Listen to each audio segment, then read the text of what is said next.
Hello students, तर मागच्या लेक्चरला आपण शिअर स्ट्रेस चालू केलेला आहे. शिअर स्ट्रेसमध्ये आपण रिवेटचे प्रॉब्लेम पाहिले होते, सिंगल शिअर, डबल शिअर. आता आपण शिअर स्ट्रेसमधला दुसरा पार्ट पाहतोय, पंचिंग शिअर. पंचिंग शिअर म्हणजेच काय करायचं आहे की एखादी समजा एखादी प्लेट आहे आणि त्याच्यामध्ये होल पाडायचा आहे, त्याच्यामध्ये छिद्र पाडायचं आहे, होल पाडायचा आहे. मग ते जे होल आहे हे दोन प्रकारचे आपण इथं कन्सिडर करूया. एक तर ते सर्क्युलर होल असेल किंवा दुसरं रेक्टँग्युलर होल असेल. तर अशा परिस्थितीमध्ये शिअर स्ट्रेसचा फॉर्म्युला काय होतो हे आपण पाहणार आहोत. पहिला केस घेऊया, सर्क्युलर होल. समजा तुम्हाला सर्क्युलर होल पाडायचा आहे.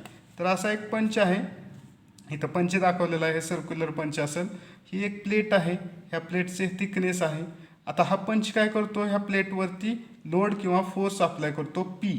ठीक आहे. आता हे होल सर्क्युलर होल पाडायचं आहे, ह्याचा डायमीटर आहे डी.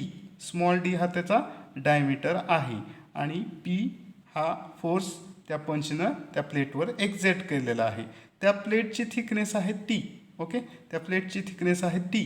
तर जेव्हा आपण पंचिंगचे प्रॉब्लेम सॉल्व करतो, पंचिंग शिअरचे, तेव्हा तो जो एरिया आहे तो एरियाचा फॉर्म्युला हा एवढ्या बाबतीमध्ये, पंचिंगच्या बाबतीमध्ये आपण क्रॉस सेक्शन एरिया न घेता आपण सर्कम्फरन्शियल एरिया जर सर्क्युलर होल असेल तर कन्सिडर करणार आहोत. म्हणजे ह्याच्यामध्ये एरिया कॅल्क्युलेट करताना काय करणार आहोत, सर्कम्फरन्स ऑफ होल, त्या होलचं सर्कम्फरन्स म्हणजे परिघ इंटू थिकनेस, आपण ह्याचा विचार करणार आहोत. सो द एरिया, आपल्याला एरियाचा फॉर्म्युला ह्या बाबतीत काय आहे, circumference of hole into thickness. ठीक आहे. आता सर्कम्फरन्स ऑफ होल म्हणजेच काय, परिघ, त्या वर्तुळाचा परिघ म्हणजे सर्क्युलर होल असल्यामुळे वर्तुळाचा परिघ. तर त्याचा फॉर्म्युला आपण पाहिलेला आहे. तर तो काय असतो, 2πr किंवा पाय डी. आता इथं डायमीटर दिलाय म्हणून आपण हा फॉर्म्युला काय घेऊया, सर्कम्फरन्सचा pi into D. Pi D हा फॉर्म्युला सर्कम्फरन्स ऑफ होलचा आहे, कारण डी हा डायमीटर आहे होलचा. इंटू थिकनेस, इथं प्लेटची थिकनेस टी आहे. म्हणजे एरियाचा फॉर्म्युला पंचिंग शिअरच्या बाबतीत काय झालेला आहे, ए बरोबर पाय डी टी. आता टाऊ बरोबर काय असणार आहे, म्हणजे शिअर स्ट्रेस बरोबर काय असणार आहे, लोड किंवा फोर्स अपॉन एरिया. जो स्ट्रेसचा फॉर्म्युला आहे तोच आहे, फक्त शिअर स्ट्रेसला आपण टाऊ या लेटरनं दाखवतो.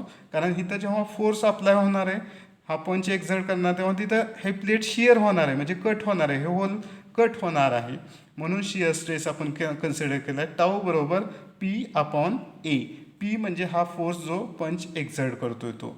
पी अपॉन एरिया हा पंचिंग शेअरच्या बाबतीत सर्कम्फरन्शियल एरिया ऑफ होल, म्हणजे तो किती आलाय, पाय डी टी. तर हा जो फॉर्म्युला आहे हा सर्क्युलर होल जर पाडायचा असेल प्लेटमध्ये तर हा फॉर्म्युला आहे टाऊ बरोबर P upon pi D T. म्हणजे होलच्या बाबतीत, पंचिंगच्या बाबतीतच हा फॉर्म्युला आहे. ठीक आहे. आता दुसरी केस आपण लक्षात घेऊया की रेक्टँग्युलर होल पाडायचा आहे. रेक्टँग्युलर जर होल पाडायचा असेल तर हा एक रेक्टँग्युलर तुम्हाला पंच दाखवलेला हा पी फोर्स एक्झर्ट करतो. अशीच एक प्लेट आहे ज्याची थिकनेस टी आहे. ह्याच्यामध्ये ए समोरासमोरील बाजू रेक्टँगलच्या सेम असतात, बी हे समोरासमोरील बाजू सेम आहेत. तर हा एक रेक्टँग्युलर होल, हा पंच काय करणार आहे, रेक्टँग्युलर होल पाडणार आहे टी थिकनेसच्या प्लेटमध्ये. मग इथं आपल्याला काय करावं लागेल, जेव्हा रेक्टँगल असेल किंवा स्क्वेअर असेल तेव्हा आपण काय घेतो, पेरिमीटर घेतो म्हणजेच काय घेतो, परिमिती म्हणजेच काय की चारही बाजूंची बेरीज. ठीक आहे. तर ह्यामध्ये आयताची परिमिती किंवा रेक्टँगलची पेरिमीटर हे आपण काय घेणार, ए plus B plus A plus बी किंवा ए प्लस ए बी प्लस बी. तर हा पेरिमीटर आला ए प्लस बी प्लस बी, चारही बाजूंची sum of all the four side, चारही बाजूंची बेरीज, A plus A plus B plus B plus B. म्हणजे याचं काय आलं, 2a प्लस 2b हा झाला पेरिमीटर. आता जसं आपण सर्क्युलर होलच्या बाबतीत केलं होतं तसंच आपण काय करणार, इथं पेरिमीटर एरिया आपण घेणार आहे, होलचा पेरिमीटर एरिया. म्हणजे एरिया बरोबर पेरिमीटर ऑफ होल, ह्या होलची, रेक्टँग्युलर होल असल्यामुळे perimeter of that rectangular hole into thickness. ही जी थिकनेस आहे ती आपण कन्सिडर करणार आहोत. सो ए बरोबर पेरिमीटर ऑफ होल किती आलेला आहे रेक्टँगलचा, 2a प्लस 2b इंटू काय आला, थिकनेस. तर आपला जो फॉर्म्युला आहे टाऊचा, शिअर स्ट्रेसचा, तो काय आहे, टाऊ बरोबर P upon A. So P upon perimeter into thickness 2a + 2b आपण इथं काढलं आहे पेरिमीटर इंटू थिकनेस ही प्लेटची थिकनेस. तर हा फॉर्म्युला रेक्टँग्युलर होलसाठी होतो. टाऊ बरोबर P/2a + 2b into thickness. Okay, तर हे फॉर्म्युले तुम्हाला लक्षात ठेवायचे आहेत आणि आपण आता प्रॉब्लेम चालू करूया. तुम्हाला समजलं असेल की दोन कन्सिडर केलेले आहेत केस. एक सर्क्युलर होलची कन्सिडर केली तेव्हा हा फॉर्म्युला आला टाऊ बरोबर P/π/dt. पी म्हणजेच काय की पंचनं केलेला एक्झर्ट केलेला फोर्स, पाय डी म्हणजे diameter of that hole, T is thickness. Okay, next जेव्हा रेक्टँग्युलर होल असेल तेव्हा फॉर्म्युला आलेला आहे टाऊ बरोबर P म्हणजेच हा रेक्टँग्युलर पंचनं आपल्याला फोर्स त्या प्लेटमध्ये एक्झर्ट केलेला आहे upon 2a + 2b. 2a + 2b म्हणजेच काय झाला, हा पेरिमीटर झाला, परिमिती झाली, सगळ्या साईडची बेरीज 2a + 2b into thickness. Okay, into thickness. तर हे आपल्याला त्यामध्ये आलेलं आहे. समजलं. तर ह्या फॉर्म्युल्याच्या साहाय्यानं आपण आता प्रॉब्लेम सॉल्व करणार आहोत. तर पहिला प्रॉब्लेम आपण लक्षात घेऊया. पहिला प्रॉब्लेम लक्षात घेऊया की एक ह्यामध्ये दोन फॉर्म्युले आपल्याला आहेत, एक सर्क्युलर होलसाठी आणि एक रेक्टँग्युलर होलसाठी. तर पहिला प्रॉब्लेम बघा. A circular hole of 20 mm diameter is to be punch in a mild steel plate of 3 mm thickness if the shearing stress developed in the metal is 180 MPa. Find the required force to punch the hole. बघा, a circular hole of 20 mm diameter. आता हे एक plate असणार आहे, ह्याच्यामध्ये circular hole पाडायचा आहे, त्याचा diameter दिलेला आहे डी 20 mm, म्हणजे 20 mm डायमीटरचं होल पाडायचं आहे. Is to be punched in a mild steel plate. ही काय माइल्ड स्टीलची प्लेट आहे, MS प्लेट आहे, MS प्लेट आहे, माइल्ड स्टीलची प्लेट आहे. So it has 3 mm thickness. तर ह्याची थिकनेस किती आहे, 3 mm. थिकनेस किती आहे, 3 mm. हे थिकनेस त्याची 3 mm आहे. If the shearing stress developed in the plate or metal is 180 MPa. Shear stress किती तयार होतो, 180 MPa. शिअर स्ट्रेस जेव्हा म्हणू आपण तेव्हा टाऊ हे लेटर आपण वापरतो, 180 MPa. सो 1 MPa बरोबर 1 N/mm². सो 180 MPa बरोबर 180 N/mm². हे आपण युनिट कन्व्हर्जन पाहिलेलं आहे. आता आपल्याला काय काढायला सांगितलं, find the required force to punch the hole. हा जो पंच आहे हा P फोर्स एक्झर्ट करणार आहे, तर P फोर्स आपल्याला काढायला लावलेला आहे. तर आपण सर्क्युलर होलच्या बाबतीत प्रॉब्लेममध्ये फॉर्म्युला आपण इथं यूज करूया. तर टाऊ बरोबर P/सर्कम्फरन्शियल एरिया ऑफ होल म्हणजेच π/dt. ठीक आहे. आता आपल्याला P दिलेलं नाही, टाऊ दिलेला आहे, पाय माहिती, डी माहिती, टी माहिती. म्हणजे पीचा फॉर्म्युला काय झाला इथं, क्रॉस मल्टिप्लिकेशन जेव्हा तुम्ही करता क्रॉस मल्टिप्लिकेशन तेव्हा टाऊ इंटू π/dt. पीचा फॉर्म्युला क्रॉस मल्टिप्लिकेशन तिरकस गुणाकार केल्यावर हा फॉर्म्युला झाला टाऊ इंटू π/dt. टाऊची व्हॅल्यू किती, 180 N/mm². पायची व्हॅल्यू तुम्हाला माहिती आहे. तर डायमीटर दिला 20 mm म्हणजे 20 इंटू थिकनेस 3 mm. तर ह्याचं जे ॲन्सर आहे ह्याचं ॲन्सर येते 3392.9. हे न्यूटनमध्ये येणार आहे कारण इथं आपण काय घेतलेलं आहे, N/mm². So the force required is this much. बघा, सरळ आपण फॉर्म्युलामध्ये पुटअप केलेत व्हॅल्यू आणि त्यानुसार आपल्याला पीची व्हॅल्यू आलेली आहे. जो फॉर्म्युला आहे सर्क्युलर होलसाठी त्याच्यामध्ये आपण त्या व्हॅल्यू टाकलेल्या आहेत जे दिलेले आहेत आणि त्यानुसार आपण फाइंड आउट केलेली आहे. So next problem. A steel punch can be work to compressive stress of 800 N/mm². Find the diameter of hole which is to be punch through a steel plate of 10 mm thick if ultimate shear stress of plate is 300 N/mm². बघा, एक plate आहे, ही अशी plate आहे,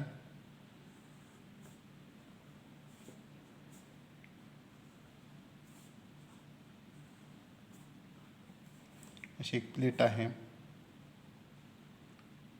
तर आपल्याला diameter काढायचा आहे ह्या होलचा. ह्या प्लेटची थिकनेस दिलेली आहे 10 mm. थिकनेस, ही जी थिकनेस आहे ती दिलेली आहे स्मॉल टी बरोबर 10 mm thickness. Okay. A steel punch can be work to compressive stress of 800 N/mm². ठीक आहे. आता म्हणजे एक पंच असणार आहे, असा राऊंड पंच असणार आहे कारण होल पाडायचं आहे सर्क्युलर, म्हणजे असा एक होल असा आपला राऊंड पंच आहे. हा राऊंड पंच काय करणार आहे, P फोर्स एक्झर्ट करणार आहे. ठीक आहे, पी फोर्स एक्झर्ट करणार आहे. तर आपल्याला काय काढायचं आहे, तर डायमीटर ऑफ दॅट होल. मग राऊंड पंच काय करणार, पहिल्यांदा कॉम्प्रेसिव्ह स्ट्रेस इथं जनरेट होणार, कारण का, तर कॉम्प्रेसिव्ह फोर्स इथं अप्लाइड करणार आहे राऊंड पंच. म्हणजे पहिल्यांदा कॉम्प्रेसिव्ह स्ट्रेस इथं तयार होणार आहे, तो दिलेला आहे, कॉम्प्रेसिव्ह स्ट्रेस दिलेला आहे 800 newton per M M square, 800 newton per M M square. Compressive stress दिलेला आहे, शिअर स्ट्रेस नंतर भाग आहे, पहिल्यांदा ते कॉम्प्रेसिव्ह स्ट्रेस अप्लाय होणार आहे. ठीक आहे, कॉम्प्रेसिव्ह फोर्स अप्लाय होणार आहे, आणि कॉम्प्रेसिव्ह फोर्स अप्लाय झाल्यामुळं तिथं कॉम्प्रेसिव्ह स्ट्रेस पहिल्यांदा तयार झाला 800 newton per M M square झालेला आहे. ठीक आहे, a steel punch can be work to compressive stress of 800 newton per M M square. बघा, पंच पहिल्यांदा काय करणार, कॉम्प्रेसिव्ह फोर्स अप्लाय करणार आहे, शिअर करायच्या आधी ते कॉम्प्रेसिव्ह फोर्स अप्लाय करणार, त्यामुळे कॉम्प्रेसिव्ह स्ट्रेस त्याच्यामध्ये तयार झालेला आहे. Find the diameter of hole which is to be punch in the steel plate 10 mm thick if ultimate shear stress. ठीक आहे, जेव्हा ultimate shear stress, maximum stress म्हणजे ज्याच्यानंतर फ्रॅक्चर होणार आहे, ते अल्टिमेट शिअर स्ट्रेस म्हणजे काय दिलेलं आहे, टाऊ दिलेला आहे, शिअर स्ट्रेस दिलेला आहे, अल्टिमेट शिअर स्ट्रेस, त्याच्यानंतर फ्रॅक्चर होतं म्हणजे कट होतं, म्हणजे अल्टिमेट शिअर स्ट्रेस किती दिलेला आहे, 300 newton per M M square. Ultimate shear stress 300 newton per M M square दिलेला आहे. आता एक लक्षात घ्या, इथं दोन स्ट्रेस दिलेले आहेत, एक कॉम्प्रेसिव्ह स्ट्रेस दिलेला आहे आणि एक shear stress, ultimate shear stress दिलेला आहे. मग असे जेव्हा प्रॉब्लेम असतील तेव्हा काय करायचं, तर एक लक्षात घ्या की जो फोर्स आहे तो फोर्स सेमच राहणार आहे, तो कॉम्प्रेसिव्ह स्ट्रेस असेल किंवा शिअर स्ट्रेस असेल. तर ही एक महत्त्वाचा पॉईंट आपण लक्षात घेतला पाहिजे. हा जो पी फोर्स आहे, हा जो पी फोर्स, जो पंच, हा पंच ह्या प्लेटवर अप्लाय करणार आहे, मग तो कॉम्प्रेसिव्ह फोर्स आहे, नंतर शिअर होणार आहे. तर हा जो पी फोर्स आहे हा सगळीकडे काय राहणार आहे, सेम राहणार आहे. ठीक आहे, तर पीची व्हॅल्यू काय राहणार आहे, सेम राहणार आहे, म्हणजे मॅग्नेट्यूड सेम राहणार आहे. मग आपण आधी शिअरच्या आधी आपण स्ट्रेसचा फॉर्म्युला घेऊया. जो कॉम्प्रेसिव्ह स्ट्रेसचा फॉर्म्युला आहे तो काय असणार आहे, load upon cross section area. आता ह्याच्या वेळेस आपण क्रॉस सेक्शन एरिया आपण ह्याचा विचारात घेत असतो. ठीक आहे, क्रॉस सेक्शन एरिया आपण विचारात घेतो. हा कशाचा विचारात घ्यायचा आहे, तर आपण होलचा विचारात घेऊया. ठीक आहे, तर ह्याच्यामध्ये पी सेमच राहणार आहे आणि एरिया काय राहणार आहे, क्रॉस सेक्शन एरिया काय राहणार आहे, तर π/4 into D square, π/4 into D square हा क्रॉस सेक्शन एरिया त्या सर्कलचा राहणार आहे, तो घेतला. म्हणजेच काय झालं, सिग्मा सी बरोबर 4p पाय डी स्क्वेअर. सिग्मा सी बरोबर काय झालं, 4p पाय डी स्क्वेअर. 4 वरती गेलं, खाली पाय डी स्क्वेअर. ठीक आहे, अशा पद्धतीनं आपण पाहिलेलं आहे. आता सिग्मा सीची व्हॅल्यू किती दिलेली आहे, सिग्मा सीची व्हॅल्यू दिलेली आहे 800 newton per M M square. 800 newton per M M square दिलेली आहे. 4 इंटू पी दिलेला नाही, पाय इंटू डी स्क्वेअर दिलेला आहे का, तर डी स्क्वेअर आपल्याला काढायचा आहे, डी स्क्वेअर काढायचा किंवा डी काढायचा आहे, डी काढायचा आहे. ठीक आहे, मग आपल्याला इथनं पीची व्हॅल्यू येईल in terms of, Peechi value आपण फाइंड आउट करूया, पीची व्हॅल्यू फाइंड आउट करूया इन टर्म्स ऑफ डी. तर काय येईल, 800 into pi into D square upon 4.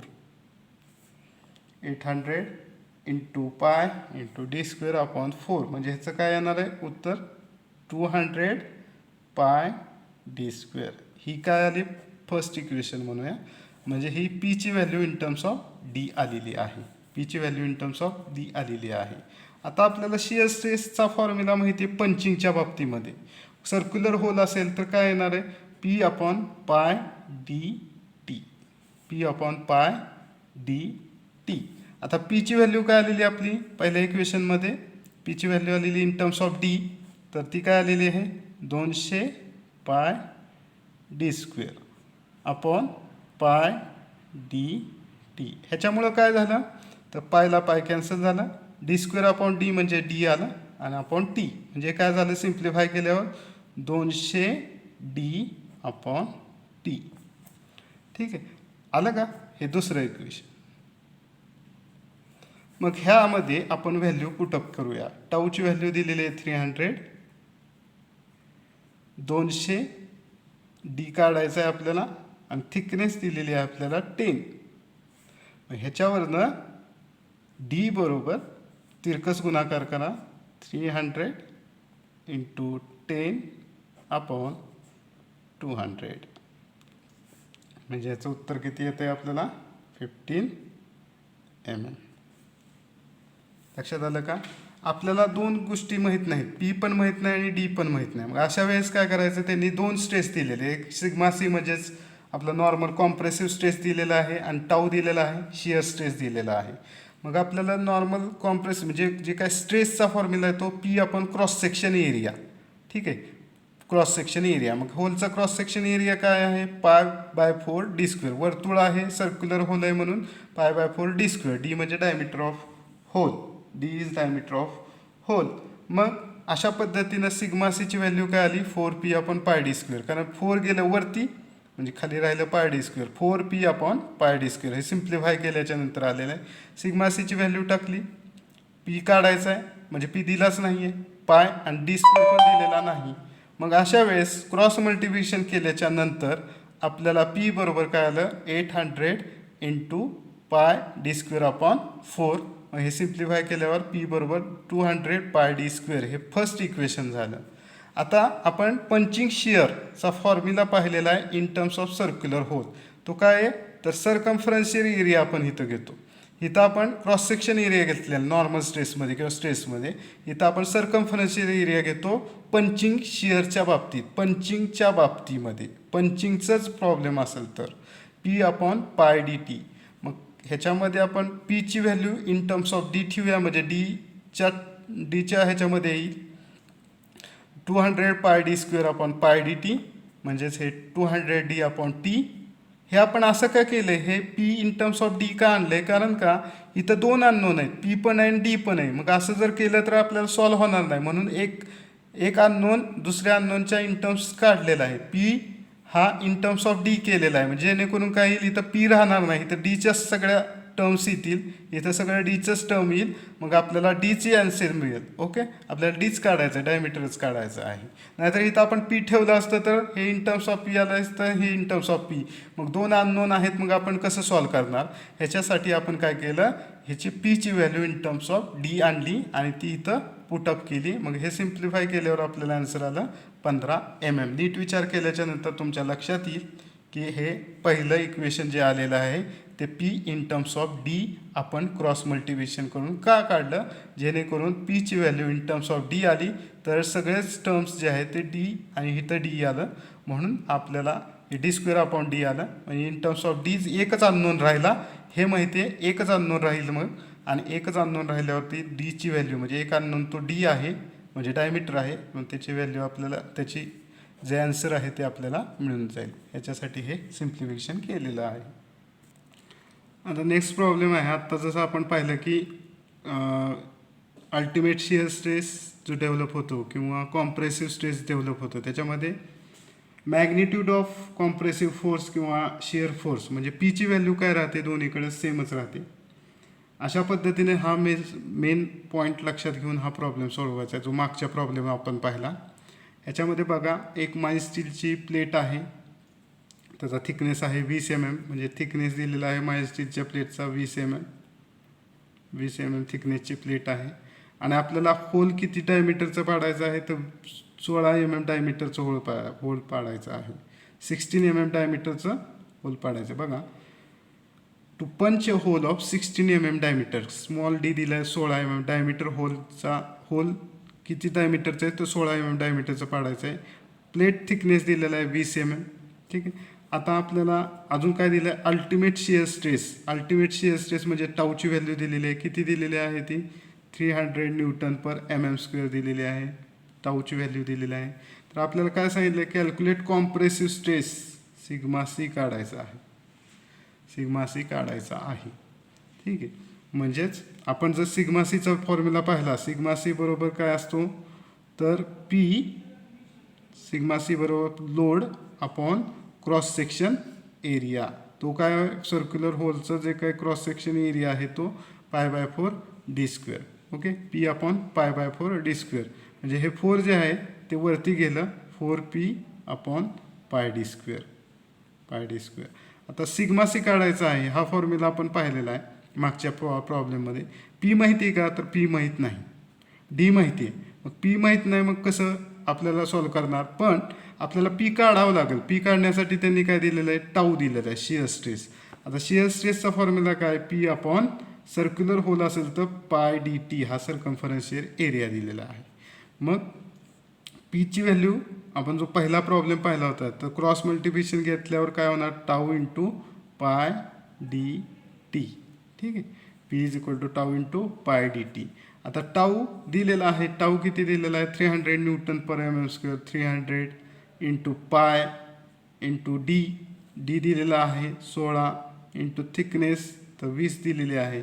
हे जेव्हा तुम्ही कॅल्क्युलेशन करताल तेव्हा तुम्हाला ॲन्सर येऊन जाईल पी बरोबर 30159.89 न्यूटन. पीचं ॲन्सर तुम्हाला येऊन जाईल. आता हे पीचं ॲन्सर आलेलं तुम्ही हे जो आपण फॉर्म्युला आहे आपला तो फॉर्म्युलामध्ये ठेवा. सिग्मा सी बरोबर 4 into 30159.89 upon pi D square. किती? डी दिलेला आहे 16चा स्क्वेअर. तर हा जेव्हा तुम्ही कॅल्क्युलेट करताल, ठीक आहे, तेव्हा तुम्हाला सिग्मा सी मिळून जाईल. ठीक आहे, सिग्मा सी तुम्हाला त्याच्यामध्ये मिळून जाणार आहे. तर सिग्मा सी किती येते फाइंड आउट करायचं आहे. हे काय येणार आहे? न्यूटन पर एम एम स्क्वेअरमध्ये येणार आहे. हे येणार आहे न्यूटन पर एम एम स्क्वेअरमध्ये येणार आहे. लक्षात आलं? तर अशा पद्धतीने हे कॅल्क्युलेशन करा आणि ह्याचा आन्सर फाइंड आउट करायचा आहे.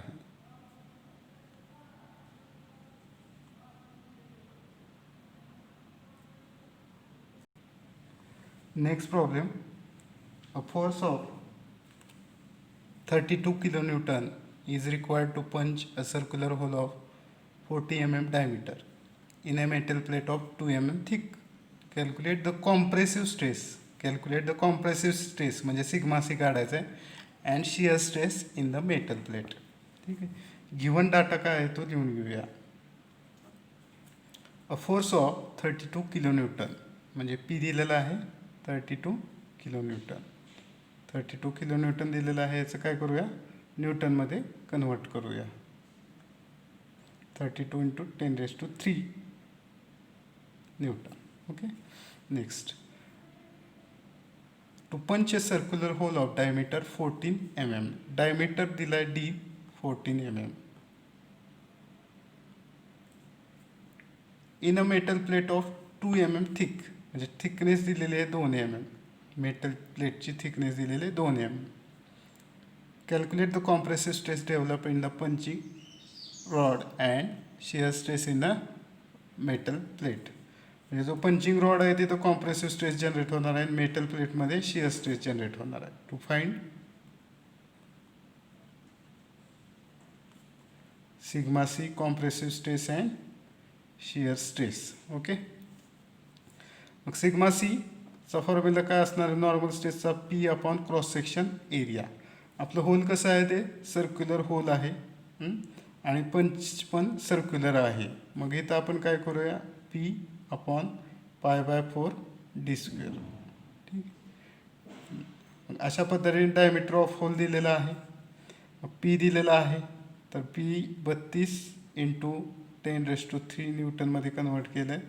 Pi by 4 upon pi by 4 into D square. D square किती दिलं आहे? डी स्क्वेअर किती दिलेलं आहे? 14चा स्क्वेअर येणार आहे. हे जेव्हा तुम्ही सॉल्व करताल तेव्हा तुम्हाला ॲन्सर येऊन जाईल 207.87. ह्याचं युनिट काय असणार आहे? Newton per M M square. कारण ह्याचं न्यूटनमध्ये कन्वर्ट केलेलं आहे. तर हे ॲन्सर पहिलं ॲन्सर झालं. शिअर स्ट्रेसचा formula in case of circular hole आपला काय आहे? टाऊ बरोबर P upon pi D T. Okay, हा आपण पाहिलेला आहे सर्क्युलर होलसाठी फॉर्म्युला. मग पीची व्हॅल्यू किती आहे? 32 into 10⁻³ upon pi into diameter किती आहे 14 इंटू थिकनेस 2. तर हे तुम्ही जेव्हा सॉल्व करता तेव्हा तुम्हाला आन्सर येते 363.8 न्यूटन पर mm². कॅल्क्युलेटरचा वापर करा आणि हे सॉल्व करा. अतिशय सोपं आहे. डायरेक्टली फॉर्म्युल्यात पुटअप करायचे आहेत. डायमीटर ऑफ होल दिलेला आहे 14 mm.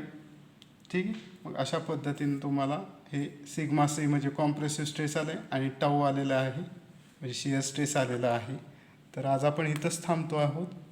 तर नेक्स्ट लेक्चरला आपण ह्याच्या पुढचं म्हणजेच axial deformation of body in varying cross section ह्याचा आपल्याला थिअरीचा पार्ट आणि प्रॉब्लेमचा पार्ट पाहायचा आहे. तर मला वाटतं ह्याच्यात तुम्हाला अडचण नसावी. जरी काही अडचण असेल तरी मला तुम्ही व्हॉट्सअप करून विचारू शकता.